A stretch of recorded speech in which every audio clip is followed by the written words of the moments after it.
দাড়িবিহীন চেহারার চাইতে দাড়িওয়ালা চেহারা লক্ষ কোটি গুণ বেশি সুন্দর, তুলনাই হয় না বেটা। এ তো কাপুরুষের চেহারা বেটা, যে নিজের দেহকে বিকৃত করে, নিজের শরীর চেহারাকে যে বিকৃত করে দেয়, তার হিম্মত কোথায়, সাহস কোথায়, তার পৌরুষ কোথায়, বীরত্ব কোথায়? নিজের চেহারাকে যে বিকৃত করে, নিজের চেহারা নিয়ে যে নিজে লজ্জিত, তো তার ইজ্জত দিব কে? তারই সম্মান দিবে কে? নিয়ে আল্লাহ আমাদেরকে মাফ করে দেয়। তো আল্লাহ তাআলা বললেন, তো এই দুই সাহাবী, দুইটা ঘটনা ঘটলো। আল্লাহ তাআলা বললেন, বন্ধু চলেন সহজ করে দিই, আরো সহজ করে। কুলু ওয়াশরাবু, এই যে দেখেন, উহিল্লা লাকুম লাইলাতাস সিয়ামির রাফাসু ইলা নিসাইকুম।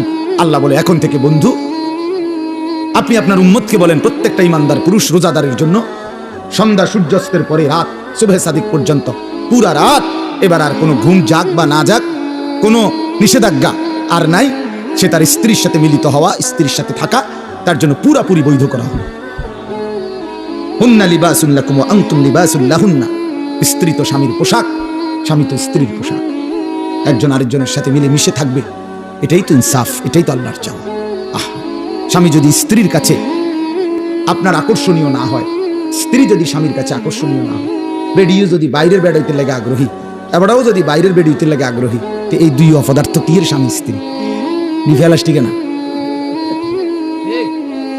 কি রে বেটা, তুই বেটা তোমার বউ আছে ঘরে, তুমি রং মানুষের বেডে বেউ খুব কথা করে, তোমার তো রোজে টাঙ্গাই তুমি দরকার। যে মহিলা তার স্বামী আছে, সে পর পুরুষের প্রতি আসক্ত। এখান থেকে মুরাদনগর যাবে একজোড়া জুতা কিন্তু সিএনজি হরন দিতে আছে আধা ঘন্টা ধরে, রেডি, হ্যাঁ রেডি, আগো বাইরন না না রাখো না, কিন্তু রেডি হইতেছে, এভরি রেডি। এই পাউডার ডলতে আছে, ফেয়ার এন্ড লাভলি ডলতে আছে, মেকআপ ডলতে আছে। আহ আরে বোন, আরে মা, কারে দেখাইবা এই রঙ্গরসের যৌবন, এই গহনা, এই অলংকার, এই প্রসাদনী কাকে দেখাইবা? কাকে দেখাইবার জন্য 1 ঘন্টা ধরে সাজলা? রাস্তার ওই লম্পট বখাটে যে তোমারে দেখে অবৈধ কল্পনা করে, অশ্লীল কামনা করে সে, অথচ নিজ স্বামী বেচারা যদি বলে কদ্দুর কাপড় চোপড় কদ্দুর বদলাইয়া সুন্দর করে পাউডার টাউডার বা কদ্দুর সুন্দর করে ভালো হইয়া থাকো, স্বামীর সামনে আসো। হ্যাঁ বেড়া কথা কইতে, বেড়া বাত রাইনতে রাইনতে জান শেষ, কথা কইতে তো সুন্দর লাগে। এই বিচার বেড়া জামাই 14 গোষ্ঠী উড়ে গেছে, জামাইয়ের কপালে ভালো কাপড়, ভালো প্রসাদনী কিছুই জোটে না, জোটে রাস্তার বখাটের কপালে। আস্তাগফিরুল্লাহ, আস্তাগফিরুল্লাহ, আস্তাগফিরুল্লাহ। আল্লাহ আমাদেরকে মাফ করে দেন। আল্লাহ বলেন এর জন্য কি চমৎকার কথা, হুন্না লিবাসুল লাকুম ওয়া আনতুম লিবাসুল লাহুন। আল্লাহ বলে স্ত্রীরা এ তো স্বামীর পোশাক, স্বামী এ তো স্ত্রীর পোশাক, মিলেমিশে একাকার। সুবহানাল্লাহ। এরপরে আল্লাহ বলেন, আলিমাল্লাহু আন্নাকুম কুনতুম তাখতানুনা আনফুসাকুম ফাতাবা আলাইকুম ওয়া আফা আনকুম। আমি জানি তোমাদের কেউ রাত গভীরে স্ত্রীর সাথে মেলামেশা করে ফেলেছো, ভুল হয়ে গেছে, ঠিক আছে আমি তওবা করো, আমি মাফ করে দিলাম। ফালআনা বাশিরুহুন্না ওয়াবতাগু মা কাতাবাল্লাহু লাকুম। এখন আমি তোমাদের জন্য অনুমতি দিয়ে দিলাম, এখন হালাল করে দিলাম, বৈধ করে দিলাম, তোমরা আমার সিদ্ধান্ত হুকুম তালাশ করো, অর্থাৎ এখন তোমাদের জন্য অনুমতি দেওয়া হলো। এরপরে আল্লাহ বলেন, ওই আরেক সাহাবীর ঘটনা রয়েছে না, ওইটা যে কি হয়ে গেছে, তো আল্লাহ বলছে কুলু ওয়াশরাবু, এবং সাথে সাথে খাও পান করো, হাত্তা ইয়াতাবায়্যানা লাকুমুল খাইতুল আবিয়াদু মিনাল খাইতিল আসওয়াদি মিনাল ফাজর। একেবারে সাদা সুতা কালো সুতা থেকে আলাদা করা পর্যন্ত খাও পান করো। তার মানে রাত্রির কালো রেখা থেকে যখন সুবহে সাদিকের সাদা নতুন রেখা আসে, দাগ আসে, রেখা সাদা রেখা, ওই পর্যন্ত খাইতে থাকো। সুম্মা আতিম্মুস সিয়ামা ইলাল লাইল, এবং এরপরে সন্ধ্যা পর্যন্ত, সূর্য অস্ত পর্যন্ত, ওই সুবহে সাদিক থেকে সন্ধ্যা পর্যন্ত রোজাটা পূর্ণ করো। আল্লাহ বলেন, ওয়ালা তুবাশিরুহুন্না ওয়া আনতুম আকিফুনা ফিল মাসাজিদ। আর শোনো, তবে যদি রমজানের শেষ দশকে ইতিকাফ করো আল্লাহর ঘরে, তাইলে আর স্ত্রীর সাথে যে কোনো রকমের রাতে দিনে কোনো রকমের মেলামেশা আর নিষিদ্ধ করে দেওয়া হবে। আল্লাহ বলেন, এতগুলো কথা যা বললাম, তিলকা হুদুদুল্লাহ, এগুলো আমি আল্লাহ তাআলার বিধি নিষেধের সীমারেখা। ফালা তাকরাবুহা, আমার বিধি নিষেধের লঙ্ঘন করে আমার নাফরমানির কাছে যেও না।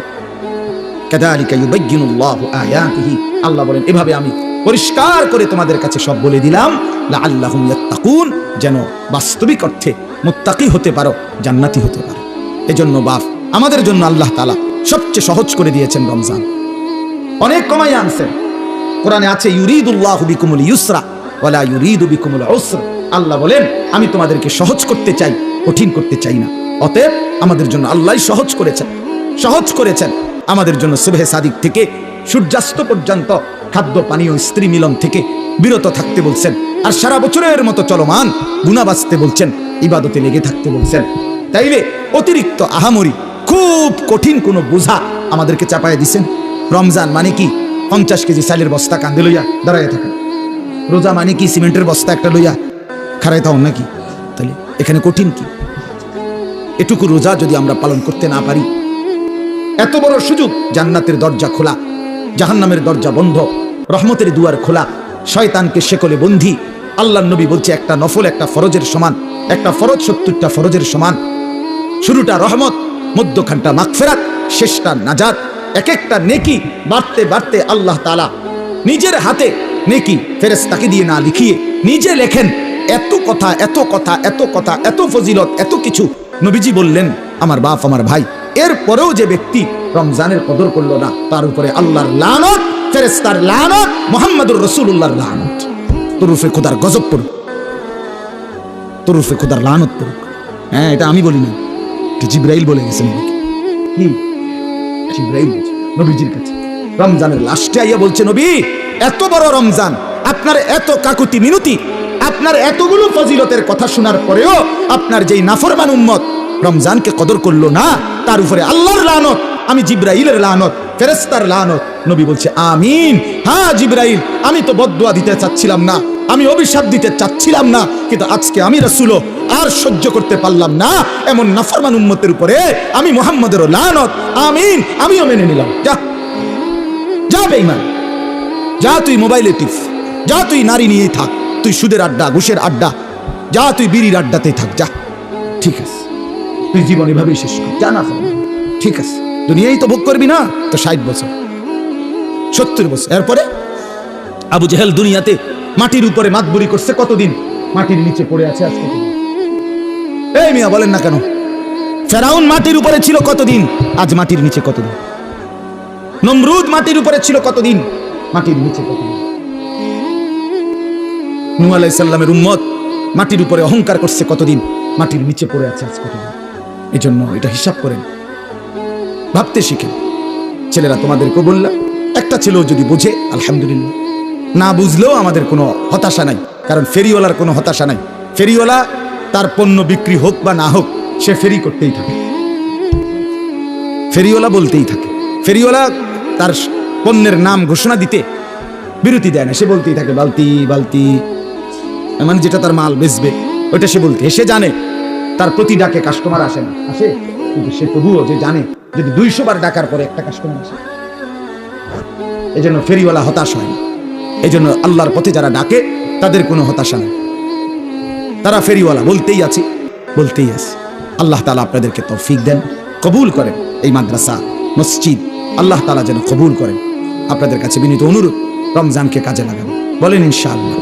আল্লাহর ঘর তাওয়াফের জন্য, আল্লাহর ঘর জিয়ারতের নিয়ত করেন। রমজানের শেষ 10 দিন ইতিকাফের নিয়ত করেন। বেশি বেশি আল্লাহর জিকির, তাসবিহ, তেলাওয়াত, দোয়া, কান্নাকাটির মধ্যে কাটাবেন, আর বিশেষভাবে গুনাহ থেকে বাঁচবেন। যুবক ছেলেরা তোমাদেরকে আবারও বলছি, হায়াতের এই সুন্দর সময়টা, যৌবনকাল নষ্ট করো না। আবারও বলছি, বাস বিশেষভাবে বলবো, তুমি নষ্ট হইলে, তুমি পইচা গেলে পৃথিবীর কিচ্ছু হইতো না। পৃথিবীর সূর্য ডুবে, চাঁদও ডুববে, শুধু তুমি বাদ পড়ে গেলে আর কি। কেউ মরলে পৃথিবীর কিচ্ছু হয় না, কথা বলেন না কেন? রাস্তায় অ্যাক্সিডেন্টে যে লাশ পড়ে আছে, তো বাকি সিএনজি গাড়ি সব গাড়ি চালানি বন্ধ করে দেয় না, কারো হাতে সময় নেই। আমনে লেগে বইয়াতে অনেক টাইম, কারো নেই, সবাই সাইডে দিয়ে কাইটা কাইটা সব গাড়ি চলে যায়, কারো হাতে সময় নেই। এই জন্য বন্ধু, কারো মৃত্যুতেই যেখানে কারো হাতে সময় নাই, তো তুমি আর আমি নষ্ট হয়ে গেলে কার হাতে সময় আছে? কার হাতে সময়? নিজের জীবনটাই নিজে নষ্ট করে দিলাম, নিজের বরবাদই নিজে করলাম। এই জন্য শেষ পর্যন্ত কবরে আমি একাই, হাসরে আমি একাই, ফুলসিরাতে আমি একাই। কাজেই আমার বুঝ আমাকেই করতে হবে। আল্লাহ আমাদেরকে তৌফিক দেন, কবুল করেন। আপনারা মাদ্রাসাকে ভালোবাসেন,